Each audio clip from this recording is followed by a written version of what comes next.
Alors que Donald Trump s'occupe du plan de paix au Moyen-Orient, une nouvelle flambée d'agression éclate en Russie. Aujourd'hui, l'alcoolique notoire et vice-président du Conseil de sécurité russe, Dmitri Medvedev, a encore menacé Donald Trump. Il a déclaré que la livraison à l'Ukraine de missiles de croisière américains Tomahawk entraînerait de graves conséquences pour les États-Unis eux-mêmes et personnellement pour Donald Trump. Comme le dit Medvedev, la livraison de ces missiles pourrait mal finir pour tous, surtout pour Donald Trump. Ces menaces ont déjà été soutenues par l'aile la plus radicale des Russes. Mais d'un autre côté, Peskov, le porte-parole du président russe Vladimir Poutine, s'est précipité vers les journalistes et a dit « Stop, stop, calmons-nous ». Et il a en fait publiquement demandé à Donald Trump une conversation téléphonique urgente avec Poutine, parce qu'il dit qu'il y a toutes les possibilités d'organiser d'urgence des négociations. Pourquoi ? Parce que Trump a dit la veille vouloir parler avec Poutine avant d'envoyer des missiles Tomahawk à l'Ukraine, et si Poutine n'est pas prêt à mettre fin à la guerre, alors ces missiles tomberont sur la tête des Russes, et parallèlement des nouvelles apparaissent concernant l'un des sous-marins russes qui a été récemment repéré près de la France. Et il s'est avéré qu'il y a eu un accident avec une fuite de carburant sur le sous-marin russe. Et ce sous-marin n'est pas remonté à la surface pour espionner les troupes de l'OTAN, mais il est remonté parce qu'il était en panne. Et en plus, aujourd'hui, Donald Trump a fait une déclaration retentissante dans laquelle il a affirmé que Steve Witkoff, son envoyé spécial, était allé voir Poutine sans absolument comprendre qui était Poutine. Qu'est-ce que la Russie et où est l'Ukraine ? Et il dit qu'en général, il ne comprenait rien à la politique. Donc j'ai été surpris de savoir de quoi il avait bien pu parler avec lui pendant 5 heures entières. Il pensait ne parler avec lui que 15 minutes. En gros, analysons tous ces points. Les menaces des Russes à l'encontre de Trump, les déclarations retentissantes de Trump sur le fait qu'il va finalement transférer des missiles Tomahawk à l'Ukraine. Et maintenant, vous savez, au Kremlin, ils se tortillent sur leur chaise en essayant quand même d'obtenir des négociations avec Trump. Je m'appelle Alexei Petri. Aujourd'hui, nous sommes le 13 octobre, passons à la suite dans l'ordre. Avant de commencer, abonnez-vous à la chaîne, mettez un like et laissez un commentaire. Et les amis, si vous souhaitez soutenir le travail de cette chaîne YouTube, vous pouvez le faire en faisant un don de n'importe quel montant. Utilisez les liens et coordonnées en description pour soutenir la chaîne Alexei Petri. Choisissez le format qui vous convient le mieux. Je vous serai reconnaissant pour tout soutien de votre part. Ainsi, la livraison à l'Ukraine de missiles de croisière américains Tomahawk entraînera de graves conséquences pour les États-Unis eux-mêmes, dirigés par le président Donald Trump. C'est ce qu'a déclaré aujourd'hui Dmitri Medvedev, vice-président du Conseil de sécurité de la Russie et principal alcoolique du pays. Il a déclaré que la livraison de ces missiles pourrait mal finir pour tout le monde et avant tout pour Donald Trump lui-même.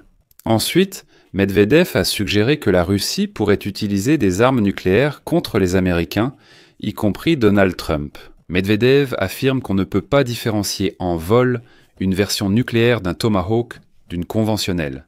Le lancement de ces missiles, s'il se produit, sera effectué par les États-Unis, pas par l'Ukraine. Et ensuite, je cite Medvedev, Lys, Trump, comment la Russie doit-elle répondre ? Voilà, exactement. Ensuite, Medvedev a espéré qu'il ne s'agit que d'une menace vide, comme l'envoi de sous-marins nucléaires près de la Russie. Je fais référence à l'épisode où Medvedev a menacé Trump avec des armes nucléaires, et Trump a répliqué en envoyant 2 sous-marins nucléaires près des côtes russes. Pour calmer un peu Medvedev, plus tard, Trump a traité Medvedev d'homme stupide et déclaré « Poutine a un idiot qui me menace, il ferait mieux de se calmer ». Eh bien, apparemment, Medvedev l'a encore pris à cœur et il est reparti dans ses délires. Medvedev, eh bien voilà. Il déclare que, soi-disant, si un Tomahawk vole vers la Russie, il est difficile de savoir s'il s'agit d'une version nucléaire du missile ou non. Si ce missile vole, cela veut dire que Trump a lui-même appuyé sur le bouton et l'a lancé contre la Russie. Mais ici, vous savez, c'est drôle, parce qu'aujourd'hui, Volodine, enfin pas aujourd'hui, mais à la veille de ce sommet de Valdai, a déclaré que, selon leurs informations, selon les données russes, cela fait déjà 10 ans que les Tomahawks à composante nucléaire ne sont plus utilisés en Amérique. En gros, il n'y a plus de Tomahawk en version nucléaire depuis 10 ans. Medvedev dit que c'est difficile à distinguer, bref, ils sont perdus. Et voilà, le Kremlin a réagi au poste de Medvedev, et même le porte-parole de Poutine, Dmitri Peskov, a reconnu que, je cite, « La gestion de ces missiles complexes exigera de toute façon la présence de spécialistes américains. C'est évident. Tout expert, même débutant, le comprend et le sait. Voilà le rapport. En même temps, Peskov a refusé de prévoir la réaction possible de la Russie concernant la question des Tomahawks. Il aborde la question des Tomahawks. Nous en avons déjà tant parlé que je ne vois pas l'intérêt d'en rajouter. Vous savez pourquoi? Il n'y a rien à répéter ni à menacer. Sur le sujet des Tomahawks, Medvedev peut écrire des posts sur les sous-marins nucléaires, sur une frappe nucléaire contre Donald Trump en personne, mais ce n'est qu'un bouffon. Soyez attentifs à ces paroles, elles n'ont aucun sens. On peut prêter attention aux déclarations de Poutine, par exemple. Et Poutine, je vous rappelle, disait d'abord « Non, mais enfin, vous plaisantez ?» Si Trump transmet réellement des missiles Tomahawk à l'Ukraine, cela rompra la dynamique positive des relations entre la Russie et les États-Unis. Ensuite, Poutine affirmait que cela n'aurait aucun impact sur le champ de bataille. Il disait « Bon, ce ne sont que des Tomahawks, du vieux matériel, bon, ils vont transmettre des Tomahawks à l'Ukraine, ils vont frapper quelque part, oui, il n'y aura rien de grave. » Et au final, Poutine en est arrivé au point que, lorsqu'on lui a demandé comment la Russie allait répondre à l'apparition de missiles Tomahawk en Ukraine, il a dit « Nous allons renforcer la défense antiaérienne, nous allons renforcer la défense antiaérienne de la Russie. » En d'autres termes, cela signifie « Nous allons nous défendre, que faire? Comment répondre ?» Eh bien, pas comme Medvedev le dit, là il n'a pas le cran. Voilà. Eh bien, je le répète, Peskov, Medvedev, Poutine, Lavrov disent tous que les Tomahawks ne peuvent être lancés sans l'implication des militaires américains. Les Tomahawks, très bien, oui. Et après, rien. Je rappelle que le 12 octobre, Trump a proposé de donner des Tomahawks aux Ukrainiens si Poutine refusait de négocier la paix. Et ensuite, une citation de Trump.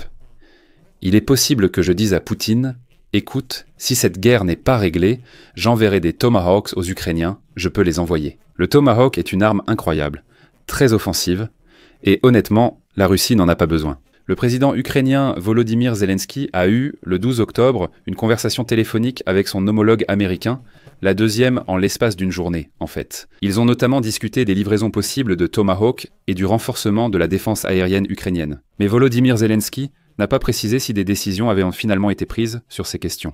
Mais en principe, tout indique actuellement que Donald Trump veut d'abord parler avec Vladimir Poutine et le prévenir en disant « Eh bien, tu vas finir par avoir des ennuis. » Voilà.